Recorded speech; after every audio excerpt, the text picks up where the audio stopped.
Hey, good morning, everyone. How are you all doing?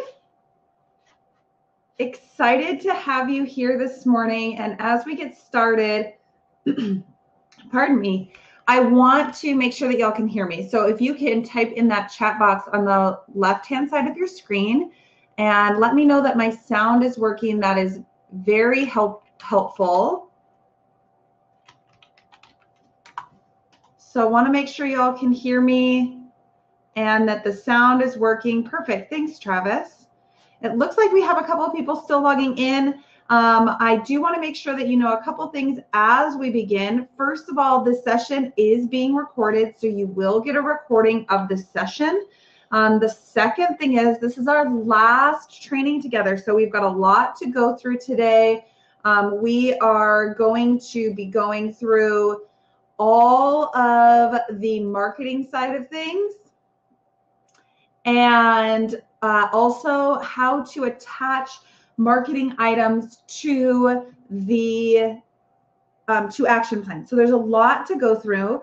Before I start, do you have any other questions that came up in the past week that I can answer before we into the marketing side of things?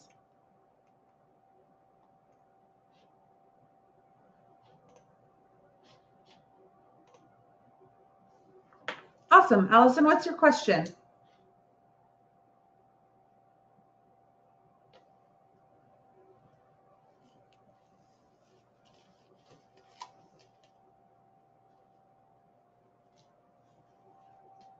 When creating labels, how can you have it put both names on the labels? You're talking about the label merge tool underneath contacts. So what Allison is talking about is underneath your customer relations tab, there is a label merge tool. And this label merge tool, when you walk through the wizard, Allison, you should be able to choose which fields to include. So if I go in, I can choose my full name. Or if you have like a Jim and Mary Smith, you would want to include the display name and unmark that full name box. Does that make sense to you? Does that answer your question? So full name is going to be pulling the first and last name on that label.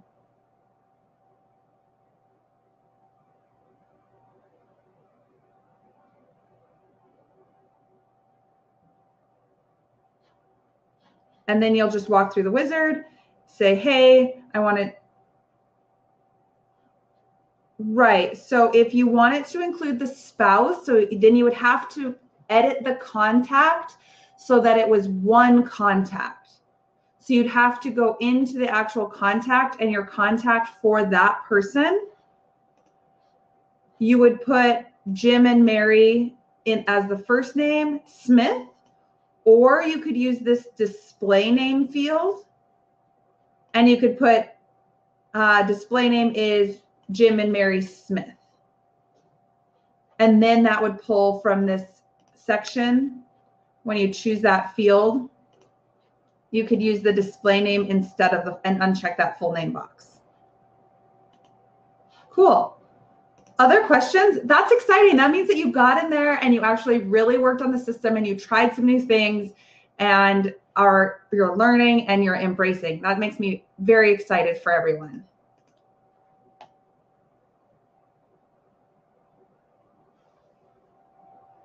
So the next thing I just want to quickly mention is last week I made a mistake and we talked about listings.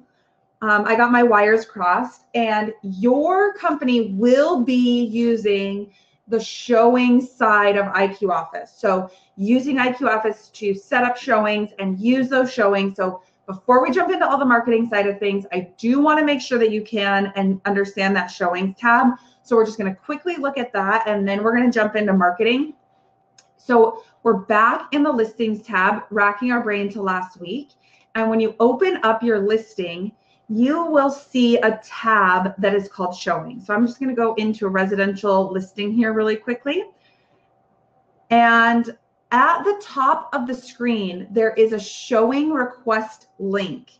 This link you can copy and paste and put into your MLS so that it is available for outside agents to digitally schedule a showing appointment.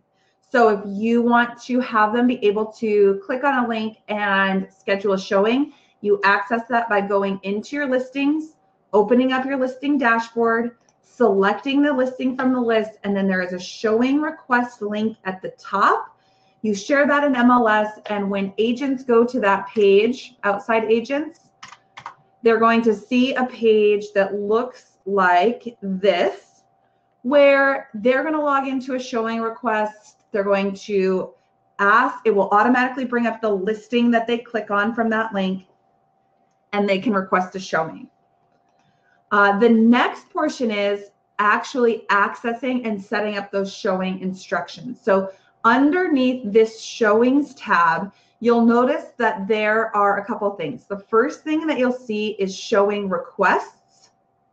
And so that is where you'll see all the requests for a showing.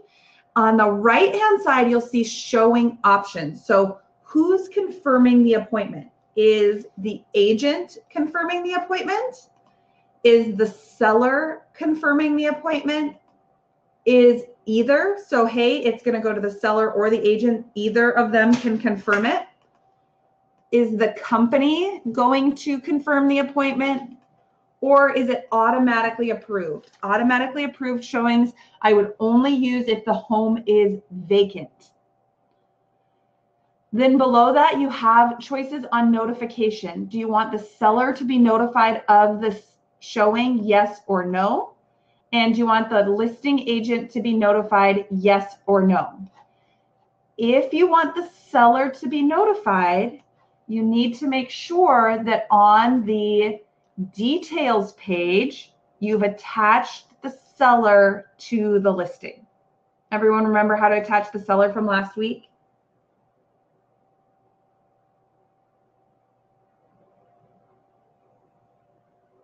If you remember how to do that, say yes in the chat box.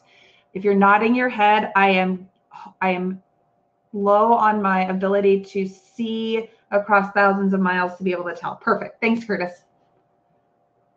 So once you set up who's confirming that showing, who's getting notification that a showing is happening, you have a few other options: instructions, directions, and notes.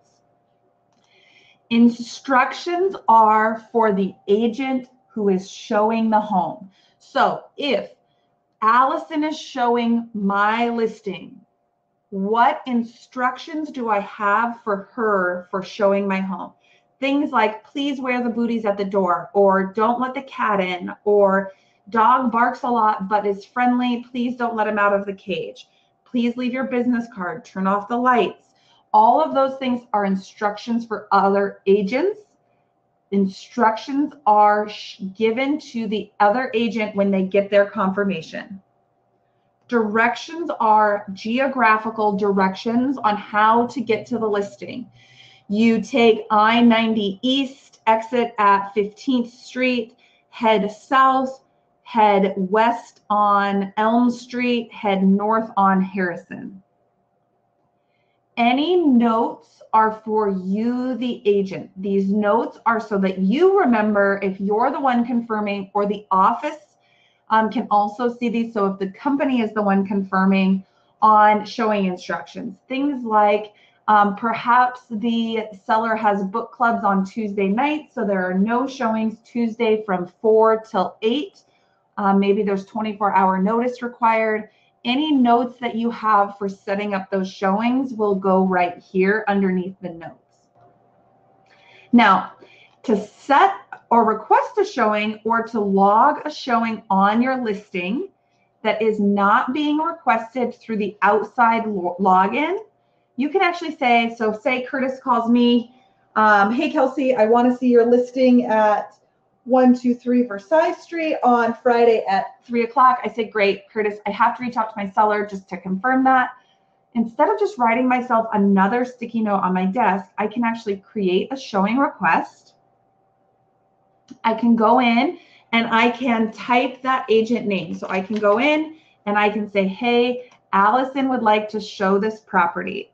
It's going to automatically insert all of her information if she's in the system. If she's not, you can easily add an agent by clicking that plus button and entering in information.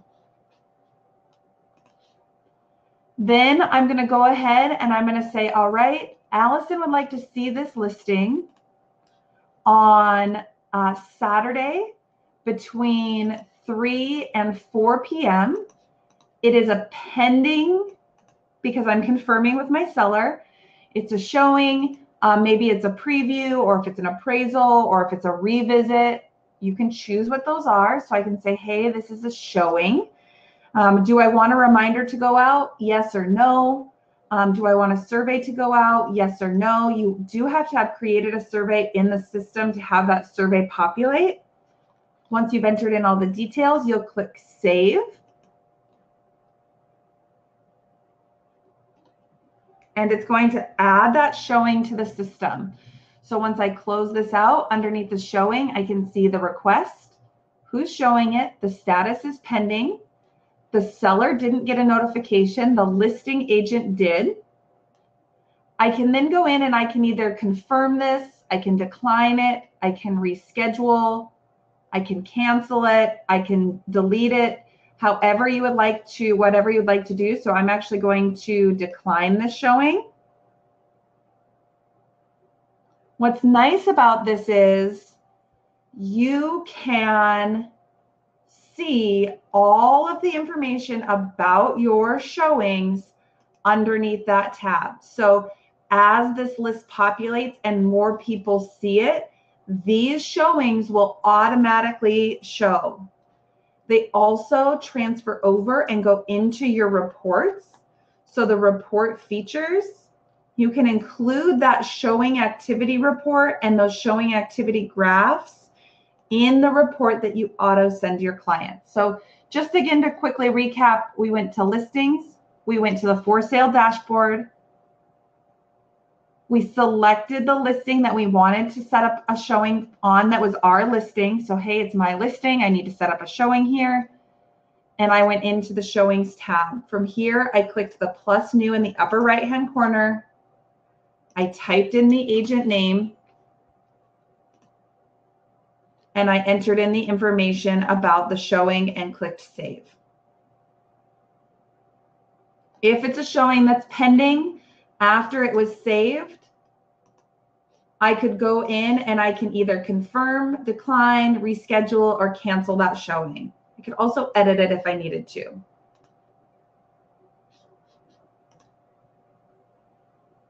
Beverly, this is Beverly's listing. So for Travis and Katie, if Beverly is not in one of the trainings right now, she's getting alerts on showings on this, and we'll want to make sure that she gets reached out to so she knows that there's not actually showing activity.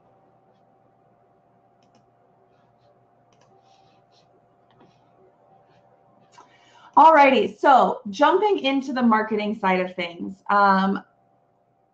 there is a lot that we can do, and today really encompasses, hey, what are the next steps in getting myself set up to have material automatically sent out to clients, and how do I really embrace the rest of the marketing system?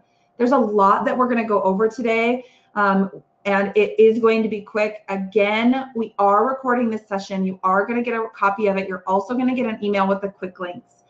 We also have ongoing training that happens after this session.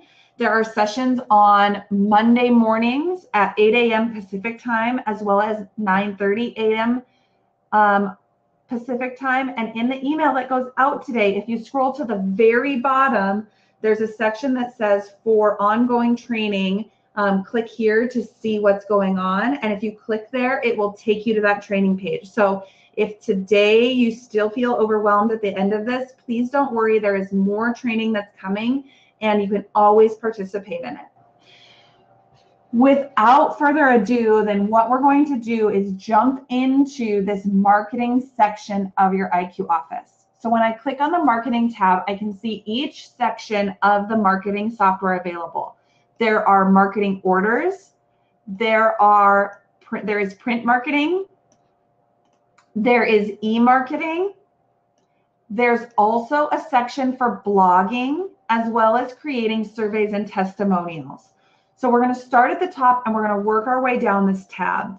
The first thing we're going to talk about is creating a postcard order. So how many of you are sending out postcards to your sphere of influence or a geographic farm on a regular basis? If you are, say yes in the chat box. If you are not, say no in the chat box.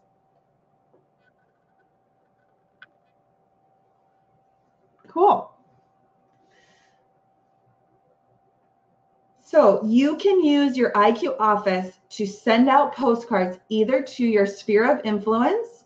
You can get a contact list from a title company and upload your own list of people, or you can have them mailed to the office, or you can have them sent out to a geographic area. So you can send them out to your contacts in IQ office. You can upload a separate list of contacts that you get from an outside source. You can have them delivered to your office to hand address and send out, or you can choose a geographic region or a quantity based on an address in order to send out postcards. So the first thing you do is you go to marketing and then my orders. Once you click on my orders, it's going to open up your main order dashboard. If you've never made an order again, you will see this green create an order button on the main screen.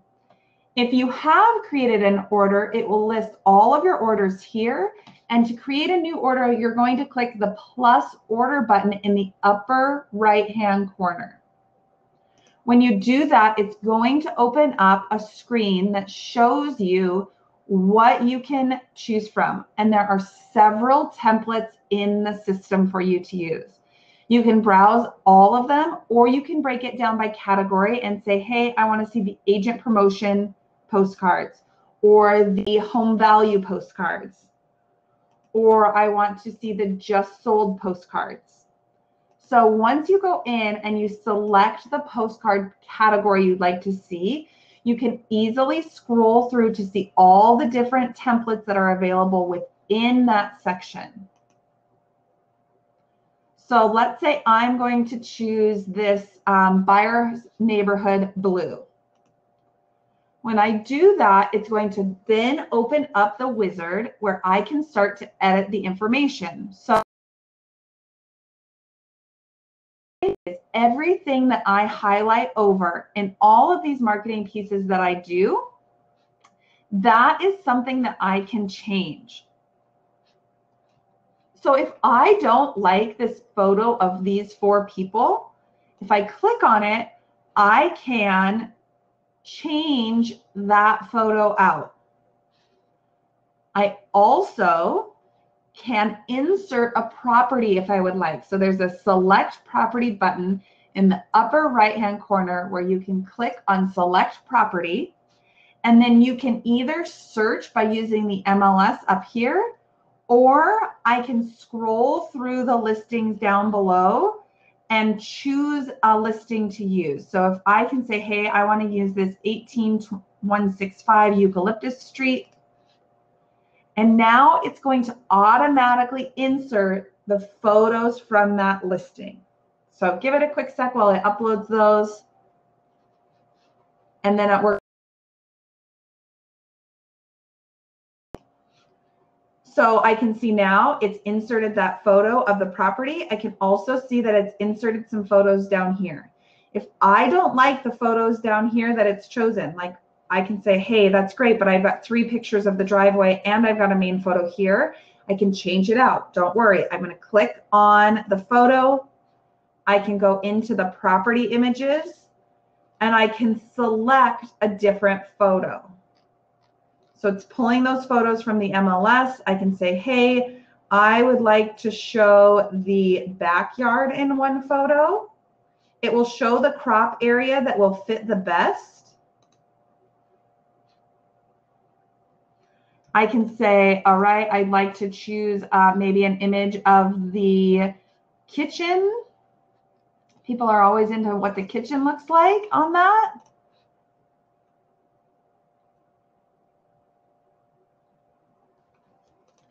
And it will also show you, Katie, I see your question. I'm coming to that question in just a sec. And I can say, hey, I want to show the game room. And I can click save. Once I do that, I've made those edits. I can also edit the text. So if I click on this thinking of selling, I can go in and I can say the market is changing every day. Curious about what your home is worth?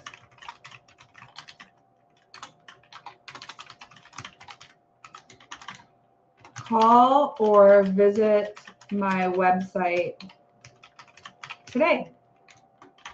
I would be happy to help. And then I click OK. It's going to automatically insert that text here. Katie asked the question, will it tell you if the quality of the photo is good for printing?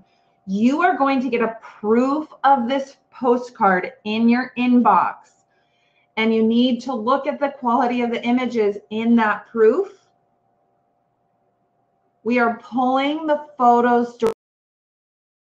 So as long as the listing agent or you have uploaded the photos of high quality, you should be fine, but you're going to get an email proof in your inbox that will show you what it looks like, and you need to look at that. It's not going to show you that in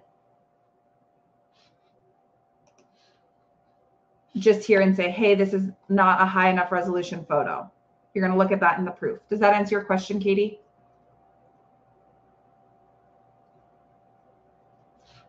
Perfect.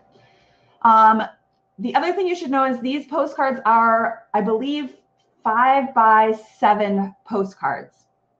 So they're big. At the bottom, it's inserting my photo. It's inserting my contact information because I'm the one who created this information. And I'm going to go ahead and I'm going to click the save and continue. A good best practice is if you are using a listing that is not yours, please get permission from the agent who listed it before you use it in your marketing. That is the polite, courteous, responsible agent thing to do. Chris, you cannot change the font size. So there's a question, we change the font size in here? This is all auto sizing based on the postcard size. So you can't change that because it's hard coded.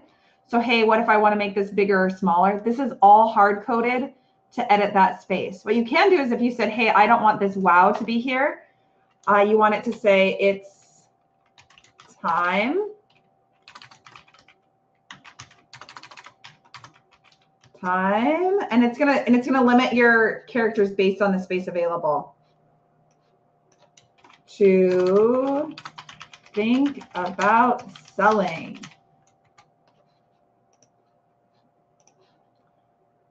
About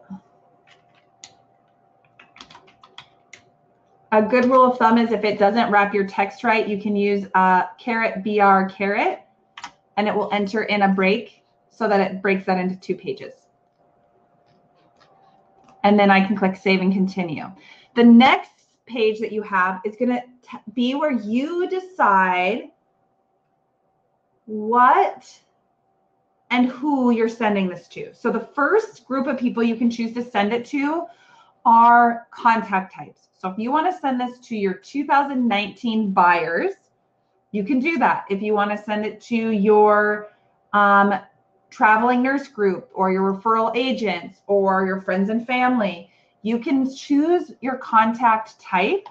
You also could choose to include contacts with no contact type in the list.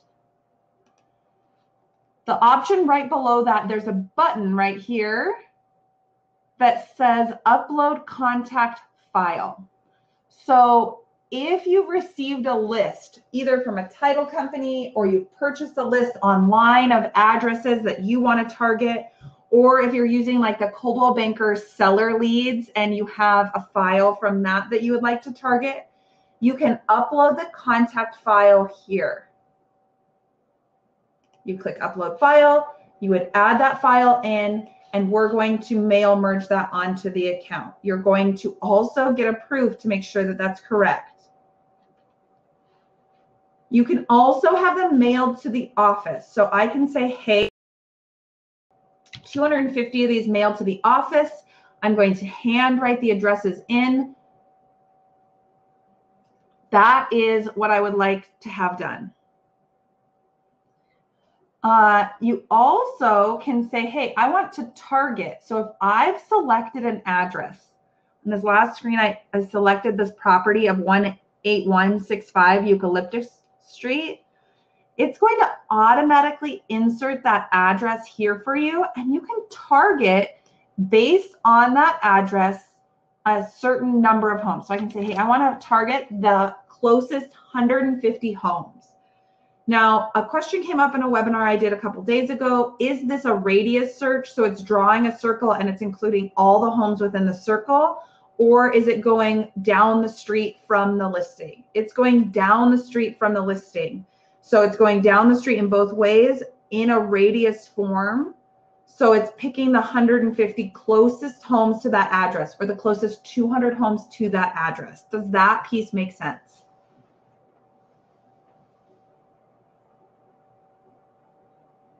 If it makes sense and you're nodding your heads, make sure you're putting yes in that chat box. If it doesn't, put no in that chat box. No harm in that not making sense. I just want to make sure that I'm speaking clearly. Thank you, Miss Katie. So I then can add some notes. So if you have some notes on this that you want to have, you can add notes in there. Some notes that we've seen people have are, please hold this order to the 1st of the month, or something like that. You can add those notes.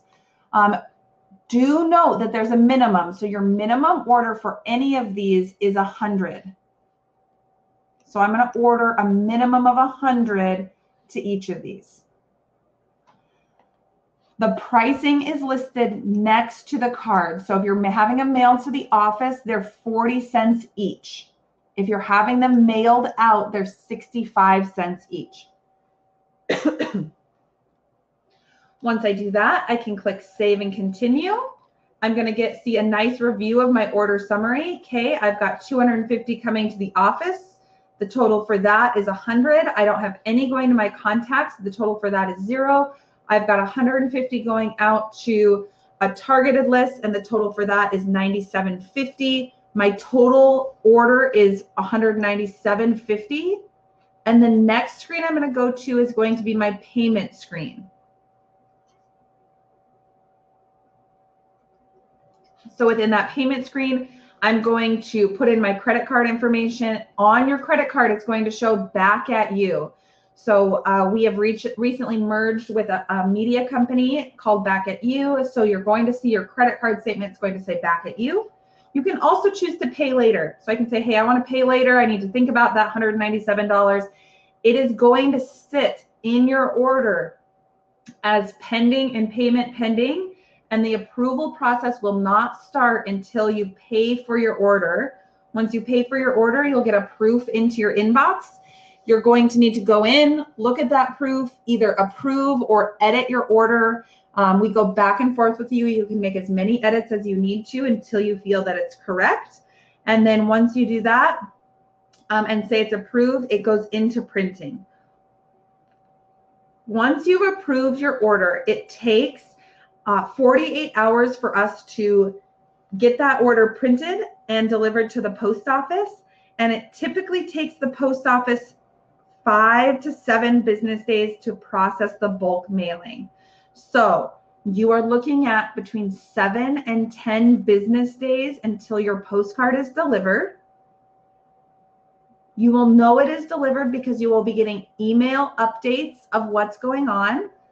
This status of pending will also change, and your statistics on the right-hand side, once it's completed, will show. There is a column on the right-hand side that says rejected.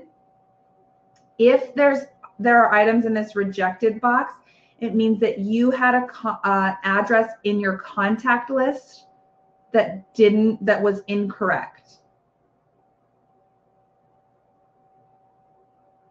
A copy of the postcard will also be delivered to your office address so that you have a hard copy and realize when the item that you ordered will be arriving at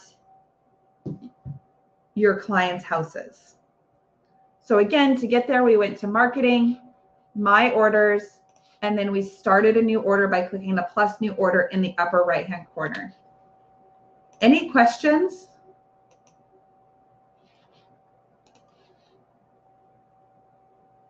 On that part before we go into how to create print and email marketing?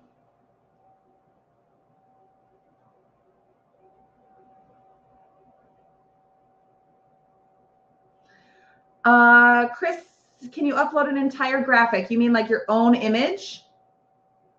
At this time, Chris, no, you cannot upload the entire front side of the postcard. That is a really good idea though. Hang tight while I write that down.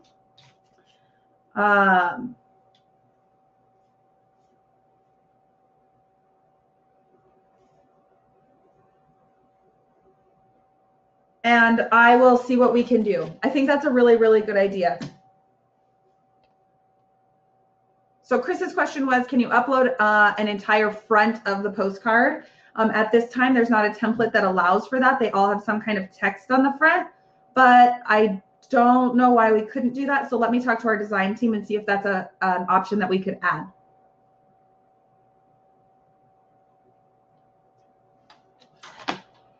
All righty. So the next section that we're going to talk about is, yep, that's exactly what I thought, Chris. So just so you'll know if you're not watching the comment, what Chris said is, hey, keep the backside as a template so that you can add your comments and the contact and all of that for the post office is awesome. But being able to have like a blank front, I think that's a really smart idea. And I don't think it would be that difficult. I just need to talk to our dev team to find out if that is something. I don't write code, so I need to check with them before I make promises. Cool. So the next section we're going to talk about is doing print and email marketing. And we're going to enter in to the print and email marketing dashboard. You can do that by clicking on My Saved Content, either under print marketing or under e-marketing. When I do that, it's going to open my main marketing dashboard. And so in my main marketing dashboard, it's always will default to my personal page. If there are company materials that I can use, you would see them underneath the company. And the first thing that we're going to do is we're going to add content. If you have never added content before, you're going to see this green add content button. You always can add content by clicking the plus content in the upper right-hand corner. And when you do that, it's going to open a screen that looks very familiar to the screen we were just on for postcards, except for there are different templates. So the first thing I want you to notice is on the left-hand side, you can either choose to see all templates or only email templates or only templates that are printable. So if you know you're making a print email flyer, you would want, or a print flyer, you would choose printable material and it will filter this list down. If you want to see everything, you can say, I want to see everything. Again, underneath this category section on the upper right-hand side, you can drill down the content that you're creating. There's blank content, there are e-blasts, there are events, things like thank you cards or home anniversary cards, holiday cards, there are letters, there are also newsletters or property flyers. We're going to go through a couple different types of content just so that you can see how to use them. And the first thing I want to talk about is blank content. So if you have a series of letters that you want to write and you want to include in email campaigns, you would use a blank content format. And anytime you see the gray mountain image at the top, it means that there's a place to insert a photograph. If you just want text, you would choose this blank content one. When you do that, it's going to open up an edit screen from the left-hand side. And the first thing you're going to want to do is give your content a name so that it's easy to look up. So maybe this is a new lead letter.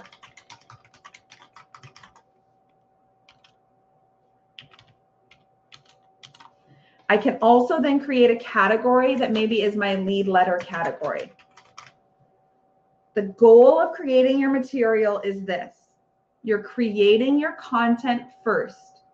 Then you can attach it either to drip marketing campaigns or automated action plans for follow-up. You create it once, you can attach it multiple places, it lives here forever, and we're going to talk about a couple things that you can add to content to make it really usable. So after you give your content a name and a category, you're going to click on the blank square below it. So see when I highlight over it how it darkens? That means it's something that is editable. And when I click on it, it opens up the edit screen. At the top of the screen, I have a section that says add to text. So I can add some blanket information to the text to have it be something that auto-populates to my database. So for example, if I type in this box, hello, and then I insert my contact first name, comma, when I send this out to a database, so if I send it out to everybody on this call, it's going to say, hello, Frank, hello, Allison, hello, Curtis, hello, Travis, hello, Joe, hello, Lisa, hello, Katie, hello, Terry, hello, Claudia, hello, Kim, and hello, Chris. It's going to insert your name here. Allison had asked earlier about how to insert both names on the label. That's where that display name becomes really handy, because one of the things you can choose from this list is the contact display name. So you could put in there Mr. and Mrs. Holmes, or Chris and Jason in that display name, and then you can use that contact display name in your marketing. Then I'm going to go ahead and I'm going to type my message. So I'm going to go in, I'm going to say, wanted to let you know I will be in touch shortly. If you need immediate assistance,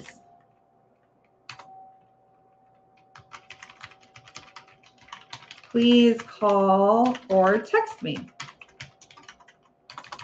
at, and then what I'm going to do is there's also a section in here where I can insert my agent's cell phone number.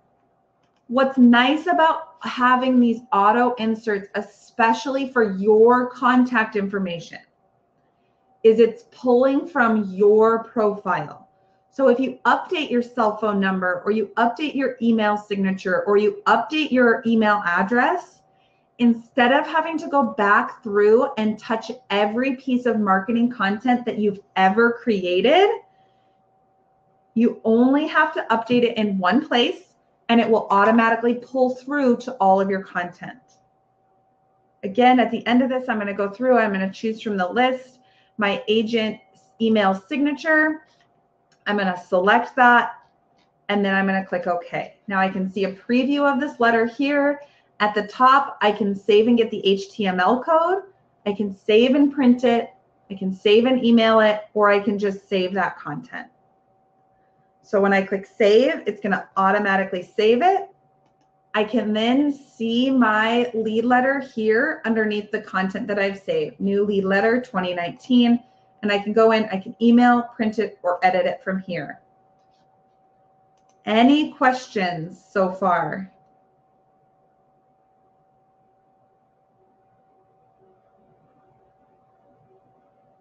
I do want to just show you a couple different types of content so that you know what else is available and how they work. An important one to keep in mind, we talked about property flyers when we did listings.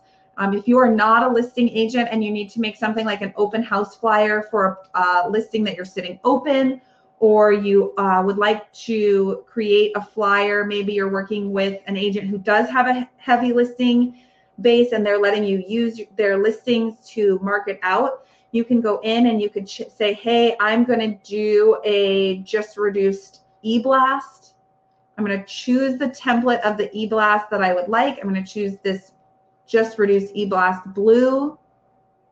And this works very similarly to the postcard. So I'm going to click the select property button. And then I'm going to scroll through and I'm going to select the property.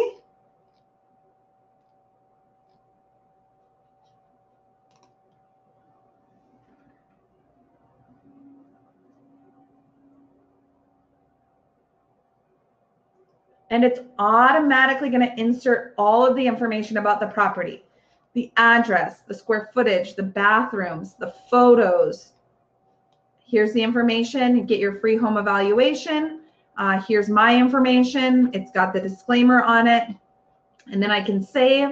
I can save an email. I can save and print that. So if I click save and email, it's going to actually pull out the screen to email that flyer out. If you are sending to more than 50 people, the best practice for the purposes of following and making sure you are in compliance with the anti-spam laws is to use a digital email campaign. That's where we're going next. But if you want to say, hey, this is a just reduced flyer, I want to send it out to my seller so they can approve it, I can just start typing that person's name in. I can select them and then I can send it and it's sent out. So again, to get to the screen, we went to marketing, my saved content, and then to add new content, we click the plus content button in the upper right-hand corner. Once we did that, we then selected the category of content we wanted to create from the list and started working on that. And I would encourage you to go through and look at this content. I mean, there's happy birthday cards, there's home anniversary cards. So I can actually say, hey, I want to do a home anniversary card. This is going to be my year one card, sale card. And I'm going to save it. After you create your content, you can attach it to a campaign. An email campaign is a series of events that automatically go out to a contact type. So I'm going to create a campaign. I'm going to target it at a certain contact type in my CRM section, and I'm going to add multiple events to send out to the people in that campaign. To access my campaigns, I'm going to go to marketing and then to my campaigns. When I click on my campaigns, I'm going to be taken to the main campaign dashboard. Within the main campaign dashboard, I have my campaigns at the top. These are the campaigns that myself as an agent has created. I can see company campaigns. So there are a ton of campaigns in here that your company has created for you to utilize, and you can add contacts to your company campaigns, or you can see all of them together if you'd like on that dashboard. So these tabs at the top are just a way to filter down the campaigns you have access to.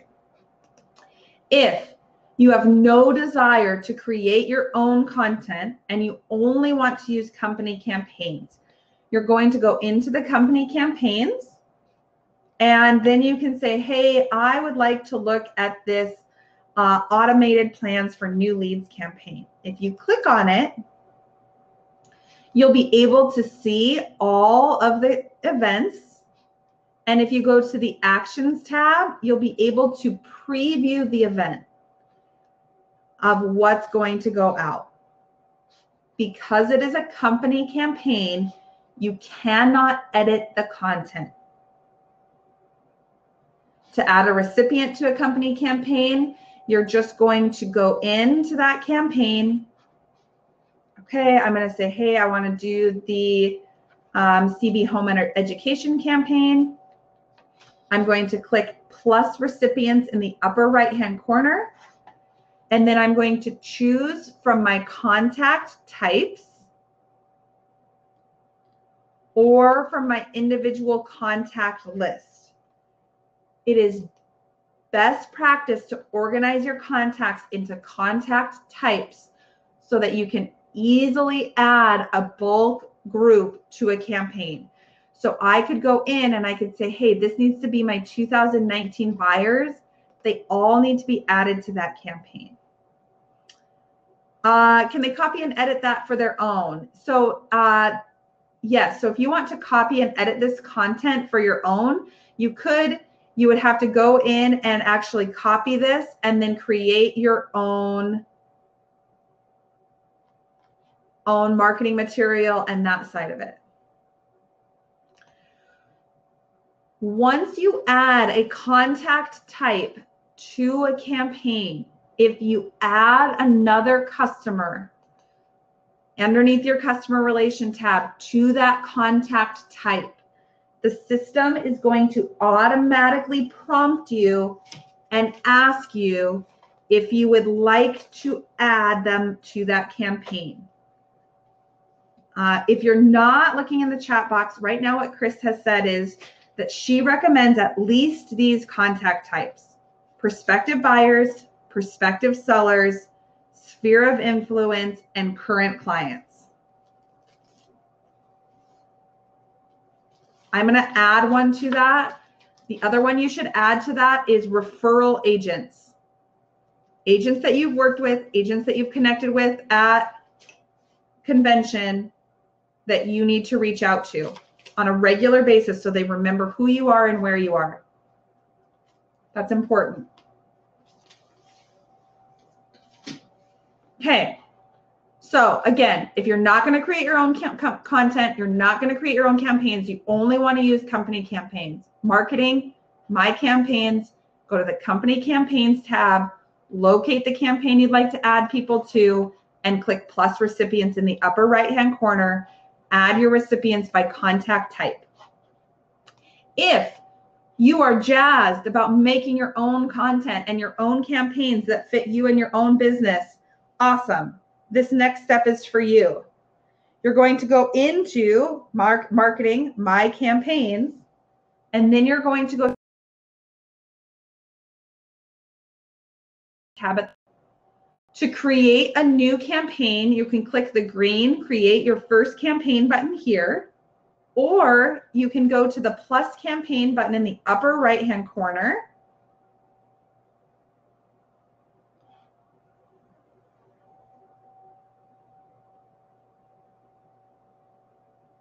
And you can then name your campaign. So I'm going to name my campaign.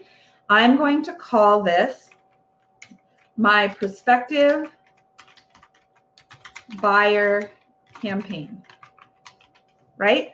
I am naming the campaign by the contact type that I want to attach to it so that I don't get confused about what content is in it.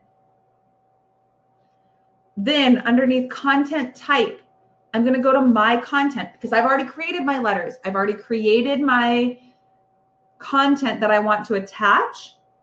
And I'm going to say, hey, I want to do my introduction letter. And now I'm in the edit screen for the individual event. The first thing that I'm going to do, and the thing that agents most often forget to do, is to change the subject line of the email. And so they're sending out an email that says intro letter in the subject line on their automatic email campaign. This should be something like great to meet you if it's an intro letter. Underneath the title, this is where you can put what you need to remember the event by. So if this is your intro letter and you're not going to remember what the subject line "Great to meet you" is, you can actually just type in intro letter, and then you know at quick glimpse what that content is, because we all know that typically good open rate email subject lines have nothing to do with the content that's in them. So that way you can easily have a good subject line and easily identify the content that's involved. The next section is, how are you going to send this? Are you going to send it using a date? If you are, you're going to select the date. It goes out on that date. You select the time. It goes out after that time. We're sending 30 emails a second. That's in order to assist in not getting you spam blocked or filtered to a spam folder. And it sends. You also have some other options for sending. So you can send using a month. So you could send something using the first day of any month. You could have a holiday or birthday. So if you're sending out a Hanukkah card or a Halloween card or a Thanksgiving card, you can do that, and you select the card and it will automatically send out on that holiday this year. Once your event in a campaign sends out once, it does not ever send out again. You also can send using an interval. An interval is great for something like your prospective buyers. Maybe you have a series of 6 letters that you want to be sent out, and you want one to go on the first day, one to go on the 3rd day, one to go on the 8th day, and one to go on the 10th day. Awesome. Choose an interval and then put that you want this to go out on the 3rd day after someone's added to the campaign. That way, if I'm sending out an interval campaign and I add Travis and Curtis and Allison, but I add them all at different times, they're still receiving the material in the correct order. Does that make sense to everyone?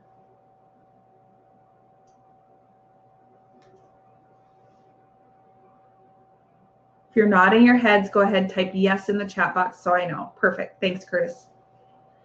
And then the last 2, so you could have something that went out on the day of the week. So if you have new listings over the weekend email that's going to go out to your active buying clients every single Monday because they just want to know what's new on the weekend, they want to see everything, you could do that. The last thing that's in here that's really great is you can actually send using a transaction date.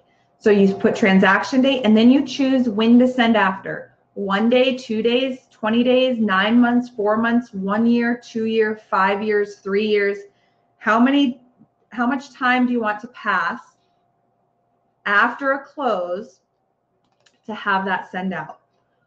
Once you've made your selection, you're going to scroll to the bottom and click next. It's going to ask you, are you saving changes for only this event, or do you want the content changes, if you've made any, to save everywhere? I'm going to choose just for this event. I can add my recipients here, or I can click finish to continue building my campaign. Now, I can see here it is. Here's my prospective buyers campaign. It's got 1 event. If I open it up, I can see what that event is. It's an intro letter. The subject line is great to meet you. It's sending on day 3. I can continue to add events to this campaign. There are no limits to the number of events that you can have on a campaign. Once an event sends out to a client, it will never send out again. Excuse me. Again, I'm going to go in. I'm going to choose from my content. Maybe I'm going to do a Cinco de Mayo card that goes out. I'm going to say maybe in the subject line, celebrating with you today, or whatever you would like it to be. And I'm going to title this Cinco de Mayo 2019 so I know what it is. I'm going to send using a holiday. I'm going to choose from that holiday list Cinco de Mayo. Cool. Also, make sure you choose the time. If you don't choose the time, it's going to send at midnight. So I can say, hey, I want this to go out at 9:30 in the morning. I'm going to click finish. Save content only for this. I do want to point something out. So your campaign can have a hybrid of send on dates. So if I go in, I can have one event send on an interval. I can have another event send on a date, so that you can really build a fully dynamic campaign to reach out to those people. So if this is my prospective buyer campaign, so far I've got an intro letter that's going out on day 3. I've got a Cinco de Mayo card that's going out on Cinco de Mayo. I also can go in and I can say, hey, I want to send out this Just Reduce e-blast. I want that to be included in my prospective buyer campaign. And I need that to go out today at 9 o'clock in the morning. Anybody who is added to this campaign after the day that this happens is not going to receive this email, but I want all my prospective buyers to know that there's a listing that's just been reduced and I'm going to be there, or what's going on. So you can really mix and match those send on dates to create a very dynamic campaign. You can have as much content in each campaign as you would like. You can create as many campaigns as you would like.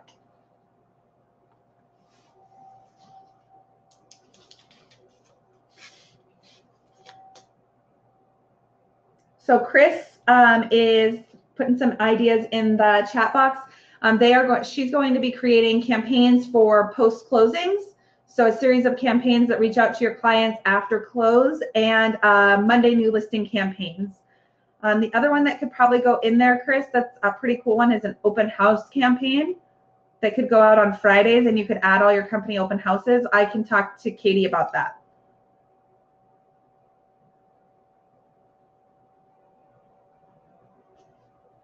Yes, you can set up a campaign to automatically go out on the birthday. That is in the holiday or birthday list. It will send out based on the birthday that you have in that contact. So when you put your contact in, there is a section for birthday. There is also a section for transaction date. For the birthday and the transaction date, it is pulling from those sections underneath transaction and underneath birthday. If there's no information in there, it will never go out.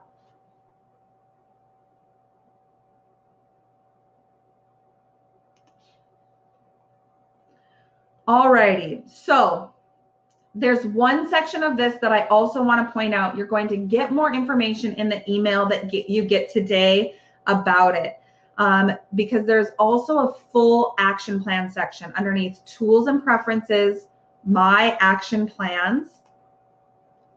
You can create your own action plan. When you do that, you could call this your prospective buyer action plan. And you save it. You can go in and you can add automatic system emails, manual follow-up requests, so phone calls or text messages that you need to make. You can also have people automatically added to campaigns. That is a longer section than we've got time left for in the last 2 minutes, but know that there is an advanced feature of your marketing section, and you find it underneath tools and preferences, my action plans. And those videos on how to create action plans will be included in the email that you get today. So in wrapping up, there's a lot that you can do, and there are company action plans that are set in there, but if you want to have a custom one, you can do that. I want to know what you all are most excited about moving forward in the software, and how many of you will be attending our trainings on Mondays. And I also want to share with you our Facebook page. So we do have a Facebook page. If you have not joined it yet, it's called Realistic Users. I'm going to share with you that link in the chat box right now, so that if you would like to join, you can click on that link. It will open in a separate window. And this is a great place to ask questions, share ideas like what campaigns are working or what events you're adding to your campaigns. It's a really good collaborative effort of current clients who are using the system. There's also a full YouTube channel for you to use. It's called Realistic Support. I'm going to go ahead and share that link with you as well in the chat box so that you have access to that. Again, if you're clicking on these links in the chat box, they will open in a separate window so that you have those links and you can subscribe to our YouTube channel and join our Facebook groups. The last opportunity for you is that we do have ongoing training, and I want to make sure you have the link to that so you know where you can go to see what is up and coming. So I'm sharing that link with you here so that you have all those links. Great question. I can hang for a couple minutes and answer any other questions that you have. For those of you that have to run because you are on a time schedule, I totally understand that. I want to thank you for your time. And I look forward to chatting with you on the Facebook group. I'm more than happy to answer questions and interact with you there as well. Chris asked, if we import a second database, will it look for duplicates? Chris, it will not look for duplicates. However, you can merge contacts. So if you sort, I'm just going to add a contact real quick in here.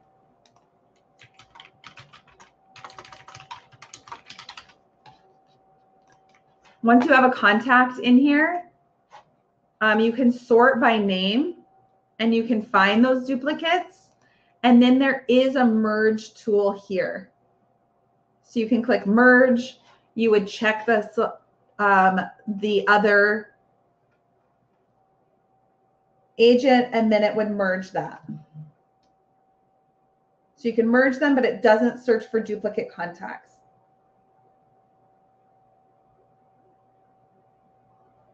Other questions?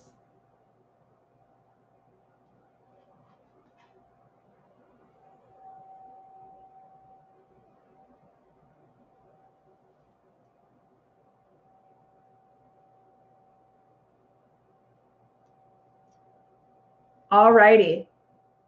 If there are no other questions, I want to really thank you all for your time. I really appreciate you spending the time with me today and enjoying, and I look forward to seeing you on other trainings.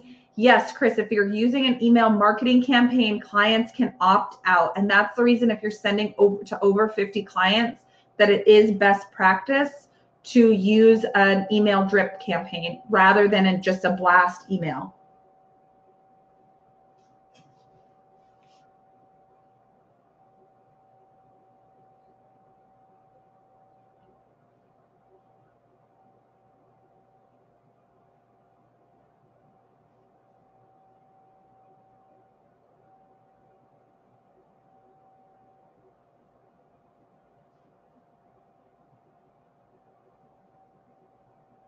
All righty.